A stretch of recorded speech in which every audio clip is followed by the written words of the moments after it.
विकृतपणे त्याने स्वतःचं तोंड उघडलं आणि त्याचे सुईसारखे टोकदार रक्तात भिजलेले लालसर दात राजला दिसत होते. राजने डाव्या हातात असलेला हंटर जोरात जमिनीवर आदळला. ते जरासं बिचकलं. राजने स्वतःच्या अंगाकडे बघितलं. त्याच्या अंगावर आता त्या मातीचा अंशच शिल्लक नव्हता. म्हणजे मगाशी जी काही वाऱ्याची झुळूक आलेली, त्या वाऱ्याच्या झुळकेने त्याच्या अंगावर असलेले मातीचे अंश उडून गेले होते हे त्याच्या लक्षात आलं. अचानक जिन्याच्या भिंतीवर अडकवलेला तो कंदील खाली पडून फुटला आणि तिथे आता पूर्णपणे अंधार झाला. आता राजसाठी खूपच जास्त कठीण परिस्थिती निर्माण झालेली. एक नरभक्षी पिशाच जे त्याच्यापासून काही फुटावर आहे आणि दुसरं म्हणजे त्याचा एक हात पूर्णपणे निकामी झालाय. तो हंटर त्याने जमिनीवर आपटला. गुरगुरणारे ते जे काही होतं ते त्याच्या पायाच्या जवळून परत एकदा मागे गेल्याचं त्याच्या लक्षात आलं. राज 2 पावलं मागे सरकत 2 पायऱ्यावर आला आणि त्याने परत एकदा तो हंटर जोरात जमिनीवर आदळला. यावेळी मात्र त्याच्या हाताचा थंड स्पर्शाच्या पायांना जाणवला. ते परत एकदा मागे सरकलं होतं. राजने परत एकदा 2 वेळा हंटर जमिनीवर आपटत त्या अंधारात स्वतःचा बचाव करण्याचा प्रयत्न केला आणि तो 2 पायऱ्यावर आला आणि मागे असलेल्या भिंतीजवळ येत त्याच्या पायाला ठेच लागली आणि तो जमिनीवर पडला.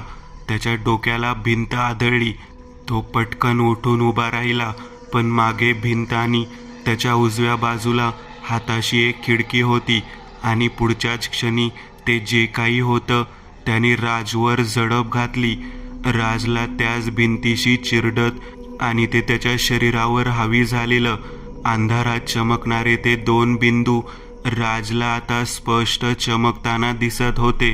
त्यातच त्याला दिसत होता स्वतःचा मृत्यू, आणि केवळ मृत्यूच नाही तर मृत्यूनंतर त्याला झोकून देण्यात येणारा आणि कधीही न संपणारा एक अंधाराचा डोह. आता सगळं संपलं होतं. गुरगुरत आता ते राजच्या अगदी चेहऱ्याजवळ आलं होतं. ते त्याचा वास घेत होतं आणि त्याने आता राजच्या खांद्याचा भाग स्वतःच्या सुईसारख्या टोकदार दातांनी चावत त्याच्या दंडाचा लचका तोडला. राज वेदनेने जोरात किंचाळला आणि त्याच क्षणी बाहेर प्रचंड असा वीज चमकण्याचा, डोळे दिपवून टाकणारा प्रकाश त्या जिन्याच्या मधल्या टप्प्यातल्या खिडकीतून आत काही क्षणासाठी जाणवला. त्या खिडकीला कोणती झडप नव्हती. होत्या त्या गंजलेल्या 2 लोखंडी सळया. त्या काही क्षणांच्या प्रकाशातच राजला काहीतरी त्यात दिसलं.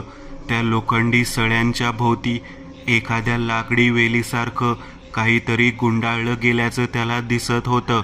त्या खिडकीच्या कोपऱ्यातून मिळालेल्या इंचभर वाटेतून सुद्धा ते तळघरातील झाड तिथपर्यंत पसरलेलं होतं आणि त्या सळ्या देखील त्या झाडाने त्याच्या लहान शाखांनी आच्छादलेल्या होत्या.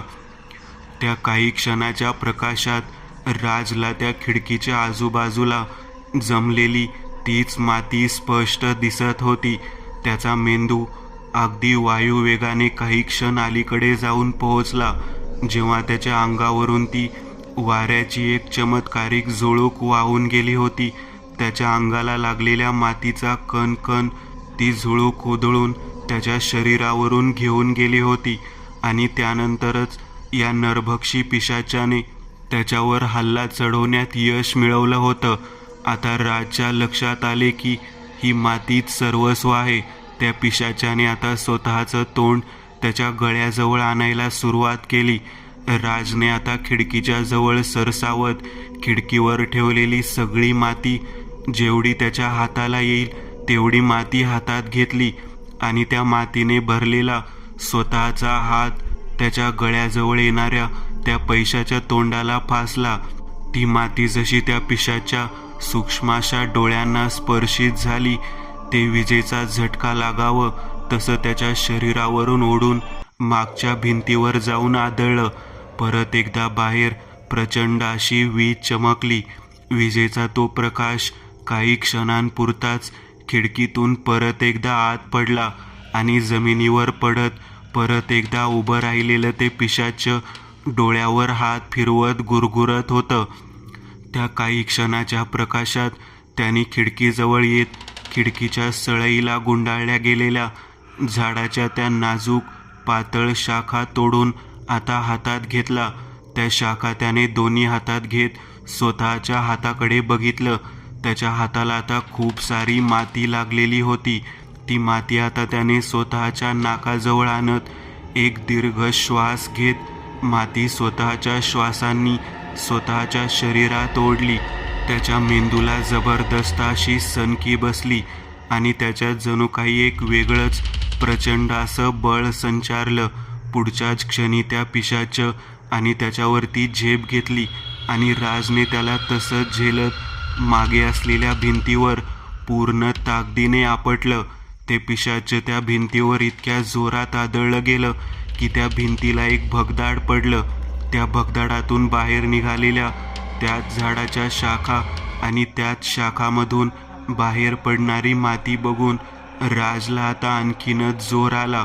बाहेर पडणारे ती माती त्याने आता स्वतःच्या हातामध्ये भरून घेतली. त्या पिशाचं पाय त्याने धरत स्वतःच्या जवळ ओढला आणि त्याला आता जिन्याच्या त्या पायरीवर जोरात आदळलं. त्या पायऱ्यांना देखील चिरा पडल्या आणि त्या पायऱ्यांमधून देखील आता झाडाच्या त्या शाखा बाहेर आल्या. तिथून आता आणखी माती बाहेर आली आणि राजने आता त्या पिशाच्याचे दोन्ही पाय धरून त्याला अविरतपणे भिंतीवर पायऱ्यांवर आपटायला सुरुवात केली. त्याच्या शरीराची हालचाल आता पूर्णपणे थांबली होती. त्याला तसंच घेऊन आता तो पायऱ्यांनी खाली निघाला. ती त्याच्या मागेच होती. त्याच्या कानाशी ती काहीतरी पुटपुटू लागली. ती काहीतरी बोलत होती. राज तिचं ते बोलणं ऐकत राहिला, पण त्याने काहीच रिॲक्शन दिली नाही. तो तसाच खाली आला. खांद्यावरती विचित्र शरीर आणि एका हातात तो चाबूक. तो आता जिना उतरून आता तो तळमजल्यावर आला आणि थेट त्या खोलीच्या दिशेला चालू लागला जिथून तळघरात जायला रस्ता होता. तो आता तळघराच्या दरवाजाशी आला. एका हाताने ओढत त्याने तो दरवाजा पूर्णच्या पूर्ण उखडून काढला आणि मागच्या बाजूला फेकला. तर घराच्या आतमध्ये त्याला प्रकाश दिसत होता. जिन्याने चालत होता. खाली आला. तळघराकडे जाणाऱ्या जिन्यात जागोजागी त्याला लटकवलेले कंदील दिसत होते. त्यातला एक कंदील त्याने हातात घेतला आणि आता तो खाली आला. त्या झाडाने आच्छादलेलं ते तळघर आता त्याच्या नजरेत पूर्णपणे प्रकाशमय झालेलं दिसत होतं आणि पुढच्याच क्षणी त्याने खांद्यावर ठेवलेले त्या पिशाचं शरीर आडव्या वाढलेल्या त्या झाडाच्या खोडावर फेकलं. त्या शरीराच्या बोटांची हालचाल अजूनही सुरू होती. त्याच्या मानेतून काहीतरी बाहेर येऊन वळवळत होतं. ते काय होतं राजने बघितलंही नाही आणि पुढच्याच क्षणी राजने हातातला कंदील त्या पिशाच्यावर फेकला. कंदिलाची काच फुटली आणि आतमध्ये असलेल्या त्या आगीने त्या पिशाच्या शरीराचा पेट घेतला. ते पिशाच तडफडू लागलं. जनावराच्या आवाजात ते अक्षरशः विवळू लागलं होतं. राजने बाजूला पडलेली ढीगभर माती घेत त्याच्या अंगावर टाकली आणि ती आग एकदम जास्त भडकली. ती आग इतकी भडकली की त्या आगीने त्या पिशाचं शरीर काही मिनिटात जळून अक्षरशः राख करून टाकलं. टक्कल घरात एका स्त्रीच्या आणि एका पुरुषाच्या आर्त किंकाळ्या त्याच्या कानावर येऊन आदळू लागल्या. ते हसत होते, रडत होते आणि किंचाळत होते. राज कुठल्या तरी वेगळ्याच धुंदीत होता. अगदी काही क्षणात त्याची राख आणि ती माती एकजीव झाल्या होत्या. राज तिथून आता वर आला. हातात दुसरा कंदील होता. तो खोलीतून बाहेर आला आणि बाहेर येत त्याने पंथी असलेल्या त्या खोलीत प्रवेश करत पाहिलं. उजवीकडे त्याने पाहिलं तर राखेचा एक ढीग पडला होता. अक्षरशः त्या मातीच्याच रंगाचा तो ढीग आणि राख एकजीव झाल्यासारखी दिसत होती. इथेच त्याने त्या म्हातारीला मगाशी तडफडताना पाहिलेलं होतं. तो आता तसाच बाहेरच्या खोलीत गेला. बाहेरच्या खोलीतून आरडाओरडायचा आवाज येत होते. त्याने आतमध्ये सावधपणे प्रवेश केला आणि आता त्याच्या लक्षात आलं की त्याच्या पायाजवळ तसाच मातीचा एक ढीग राखेसारखा पडलेला दिसत होता. त्याने डावीकडे त्या पेटीजवळ बघितलं. अजूनही रसिक त्या पेटीच्या बाजूलाच उभा तडफडत होता. त्याचे शरीर अक्षरशः जागोजागी सडल्यासारखं दिसत होतं. जिथे जिथे ती माती त्याच्या शरीराला पडली होती तिथे तिथे त्याच्या शरीरातून धूर निघत होता. अचानक राजची नजर त्या पेटीजवळ गेली. अंधारात त्या पेटीच्या बाजूला कोणीतरी बसलेलं होतं. ते दुसरं तिसरं काही नसून तोच शराक्ष होता. त्याची ती मांस आणि रक्ताची भूक आज अपुरी राहिली होती, कारण नरबळीचा विधीच आज घडलेला नव्हता. शराक्ष त्या पेटीत हात घालत एक धान्याचा दाणा खाऊ लागला. राजला काहीतरी लक्षात आलं आणि तितक्यात त्याला मागे कोणीतरी उभा असल्यासारखं जाणवलं. त्याने मागे पाहिलं. मागे शर्मिला उभी होती, पण तिच्या चेहऱ्यावर कोणताही आवेग नव्हता. त्या दोघांना तर मुक्ती दिलीस तू, माझं काय? जोवर हा शराक्ष मला मुक्त करत नाही तोपर्यंत मी मुक्त होऊ शकत नाही. तो काहीच बोलला नाही. मला समजलं आहे, पण आपल्याला अजून एका स्त्रीची आवश्यकता आहे. तू आसावरीला घेऊन ये. तुला तर ठाऊकच आहे तिला कुठे ठेवलं आहे. जा पटकन तिला घेऊन ये. शर्मिलाच्या आतमध्ये असलेल्या सिंधूला राजवर विश्वास होता. ती धावत आत गेली. जिन्याने ती वर गेली आणि दुसऱ्या मजल्यावर जाऊन पोहोचली. दुसऱ्या मजल्यावर सगळ्यात कोपऱ्यातल्या खोलीमध्ये तिने आसावरी आणि सागरला बंद करून ठेवलं होतं. ती खोलीच्या आत गेली. तिने दोघांना सोडवलं आणि आसावरीला हाताला धरून ती आता खालच्या मजल्यावर घेऊन आली. जिना संपून तिने समोर पाहिलं आणि तिला काही समजलं नाही. राजनी ती पेटी आता बरोबर त्या जमिनीवर कोरलेल्या आकृतीच्या वर ठेवली. पेटीमध्ये काहीच नव्हतं. बाहेरून अजूनही त्या रसिकच्या ओरडण्याचा आवाज तसाच येत होता. राजने पेटी बंद केली आणि पेटीच्या वरती दगडी पंती ठेवली. त्या पंतीला त्याने वात लावली. बाजूला त्याच चमत्कारिक असलेल्या मातीचा एक छोटासा ढीग दिसत होता. ती माती त्याने त्या पेटीतूनच काढली होती. त्याने ती माती हातात घेतली आणि एक मोठं वर्तुळ त्या पेटीच्या भोवती तयार केलं. आता मी सांगतो ते कर. काहीही शब्द न उच्चारता फक्त माझ्या मागे प्रदक्षिणा घाला. आसावरी अर्धवट शुद्धीत होती, पण तिच्यात इतकी ताकद नक्कीच होती की ती उभी राहू शकेल. सिंधू राजकडे फक्त बघत होती, पण तिला त्याच्यावर एक विश्वास वाटत होता. आता सिंधूनी धरला.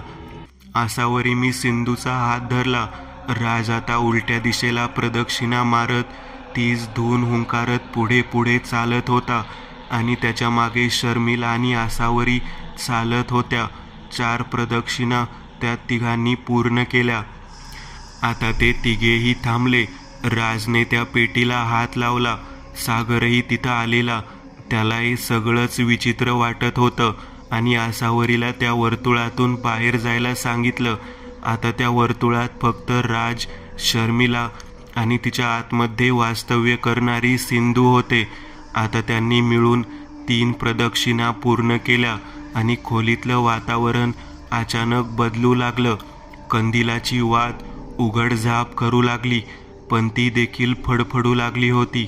वारं जरा जास्तच वेगाने सुटलं होतं, पण ती विझत नव्हती. अचानक त्या खोलीत एक विचित्र वास येऊ लागला. साठवून ठेवलेल्या धान्यासारखा तो विचित्र वास होता. 3 प्रदक्षिणा पूर्ण झाल्या होत्या आणि आता राज एका कोड्यात पडला होता. आता यासाठी पुढे मला आणखी एक व्यक्ती लागेल, जो माझ्याबरोबर पुढच्या 2 प्रदक्षिणा पूर्ण करू शकेल. आणि तितक्यात वर्तुळाच्या बाहेर असलेली ती त्याला दिसली. राजने सिंधूला त्या वर्तुळातून बाहेर जायला सांगितलं. सिंधू वर्तुळातून बाहेर गेली आणि त्याच क्षणी ती राजच्या जवळ आली, पण तिला फक्त तोच पाहू शकत होता. राजचा हात तिने धरला आणि आता राजसोबत तिने त्या पंथीच्या 2 प्रदक्षिणा पूर्ण केल्या. आता खोलीत प्रचंड घुसमट होऊ लागली. कुणाच्या तरी विचित्र अशा गुरगुरण्याचा आणि रडण्याचा आवाज ऐकू येऊ लागलेला. तीच विचित्र धून आता खोलीत घुमत होती. राजने आता तिला वर्तुळाच्या बाहेर जायचा इशारा केला आणि ती वर्तुळाच्या बाहेर गेली. सिंधू आणि आसावरीला कोणीच दिसत नव्हतं, पण त्या दोघी आता घाबरल्या होत्या. पण आता शेवटची प्रदक्षिणा मारायला म्हणून पहिलं पाऊल उचललं आणि त्याचं पाऊल एकदम जड होऊ लागलं. त्याला ती धून हुंकारता हुंकारता आता हळूहळू त्याचं तोंड बंद होऊ लागलं आणि त्याचं तोंड आता अगदी निमुळतं होऊ लागलं होतं. त्याच्या कानाची छिद्र बंद होऊ लागली होती. त्याच्या नाकाची छिद्र देखील आता बंद होऊ लागलेली. त्याच्या शरीराला जणू काही आतून कोणीतरी पोखरत असावं अशा वेदना त्याच्या शरीराला होऊ लागलेल्या. त्या वेदना सहन करता करता त्याने कशी तरी 4 पावलं टाकत ती धून तोंडातल्या तोंडात हुंकारत वर्तुळाचा अर्धा व्यास पूर्ण केला. त्याच्या आजूबाजूला आता त्याला शराक्षसारखे किती शराक्ष उभे दिसत होते. ती पूर्ण खोली जणू असंख्य अशा शराक्षांनी भरलेली दिसत होती. भिंतीपासून ते छतापर्यंत कितीतरी शराक्ष त्याला त्या खोलीत आता दिसत होते. त्याच्या कानावर असंख्य किंकाळ्या ऐकू येत होत्या आणि त्या असंख्य किंकाळ्या कानावर सहन करताना त्याचे दोन्ही कान आता अचानक फुटले. त्याच्या दोन्ही कानातून रक्ताच्या 2 चिळकांड्या दोन्ही बाजूला उडाल्या. त्याच्या तोंडातून रक्त बाहेर पडत होतं. त्याचे डोळे अश्रूंच्या जागी रक्त बाहेर टाकत होते. त्याच्या पूर्ण आयुष्यात घडलेला एक एक क्षण त्याच्या नजरेसमोरून जात होता. आईच्या गर्भात घेतलेला पहिला श्वास, जन्माला आल्यानंतर जाणवलेली पहिली जिवंतपणाची भावना, एक एक क्षण जो काही त्याच्या त्या शेवटच्या प्रदक्षिणेत त्याला अनुभवायला मिळत होता, तो प्रत्येक क्षण जणू तो परत एकदा जगत होता, वारंवार जगत होता. प्रचंड वेदना शरीराच्या पूर्ण भागातून उफाळून येत होत्या. त्यांनी कशीबशी अजून 4 पावले टाकत ती प्रदक्षिणा आता पूर्ण करण्याचा प्रयत्न केला. आता फक्त 4 पावलं अजून चालायचं होतं. पहिलं पाऊल त्याने कसंबसं उचललं. शराक्षाने भरलेली ती खोली हळूहळू अंधारात हरवली जाऊ लागली. हळूहळू त्याच्या नजरेचा आवाका कमी कमी होऊ लागला. 2 पावलानंतर त्याच्या नजरेत आता फक्त त्या प्रदक्षिणेची राहिलेली 2 पावलं पडतील इतकी वाटच त्याला दिसत होती. त्याने आता आणखी 1 पाऊल पुढे टाकलं. त्याच्या नजरेसमोर आता होता तो फक्त अंधाराने भरलेला एक डोह, ज्याला कुठलाच किनारा नव्हता, त्याला कुठलाच अंत नव्हता. त्याच अंधारात त्यांनी पूर्ण ताकदीने शेवटचं पाऊल टाकलं आणि त्याची चेतना पूर्णपणे मृत झाली. हे किती क्षणासाठी झालेलं त्याचे त्यालाही आठवत नव्हतं, कारण आता तोच शिल्लक नव्हता. त्याच्यातली चेतना, अहंकार, सगळं काही स्वाहा झालेलं. कुणीतरी त्याचा हात धरून त्याला त्या डोहातून अचानक बाहेर ओढल्यासारखं त्याला वाटलं. बुडणाऱ्या व्यक्तीला जणू कोणीतरी अचानक ओढून डोहातून बाहेर काढत तसं काहीसं झालेलं. डोळे उघडत त्याने समोर पाहिलं. त्याच्या नजरेसमोर त्या वर्तुळात ती पेटी एखाद्या चितेसारखी जळत होती. तीच विचित्र धून त्या पूर्ण खोलीत घुमत होती. काही किंकाळ्या ऐकू येत होत्या. त्याच्या कानात, नाकात, चेहऱ्यावर आणि डोक्यावर सगळीकडे ती माती लागलेली दिसत होती. तू ठीक आहेस का राज? आसावरीने त्याला विचारलं. त्याने आजूबाजूला बघितलं. जमिनीवर शर्मिला बेशुद्ध पडली होती, पण तिचे श्वास सुरू होते. अचानक जमिनीला कसला तरी हादरा बसला. चला इथून निघायला हवं, राज म्हणाला. राज तसाच बाहेर आला. बाहेरच्या खोलीत येताच त्याने डावीकडे बघितलं. मगाशी रसिक जिथे उभा राहून तडफडत होता, तिथे आता फक्त मातीचा एक ढीग दिसत होता. राज पटकन बाहेर आला.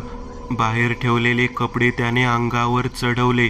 त्या बेशुद्ध असलेल्या अनोळखी व्यक्तीला सागरने तिथून उचलून बाहेर आणलं. राजने शर्मिलाला आसावरीच्या मदतीने बाहेर आणलं आणि ते सगळे आता वाड्याच्या त्या हद्दीतून बाहेर असलेल्या मोकळ्या जागेवर येऊन पोहोचले आणि पुढच्याच क्षणी वाड्याच्या इमारतीची संरक्षण भिंत आपोआप आतल्या बाजूला कोसळली. वाड्याच्या आतमध्ये पडझड ऐकू येऊ लागली. ते पटकन गाडीत बसले. राजने गाडी सुरू केली आणि काही अंतर पुढे येत त्याने वाड्यावर एक शेवटची नजर टाकली. वाड्याची प्रत्येक भिंत, प्रत्येक दगड आता जणू काही स्वतःलाच जमिनीच्या आत झोकून देत असल्यासारखं वाटत होतं.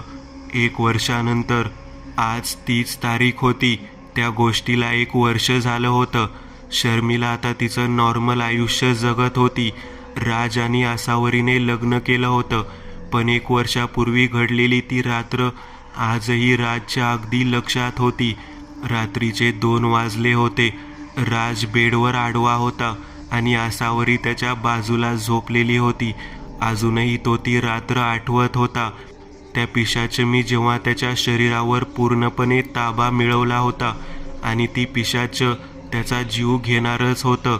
त्यावेळी चमकलेली ती वीज, त्या विजेच्या प्रकाशानेच त्याला त्याच्या स्मृतीमध्ये दडलेले एक दृश्य आठवलं होतं. तोच साधू ज्याने त्याला 4, 3, 2, 1 हे सूत्र या विधीतून मुक्त होण्याचा एकमेव मार्ग आहे हे सांगितलं होतं. ते करत असताना त्या मांत्रिकाचे हात विशिष्ट अशा पद्धतीने तो गोलाकार आकारात फिरवत होता.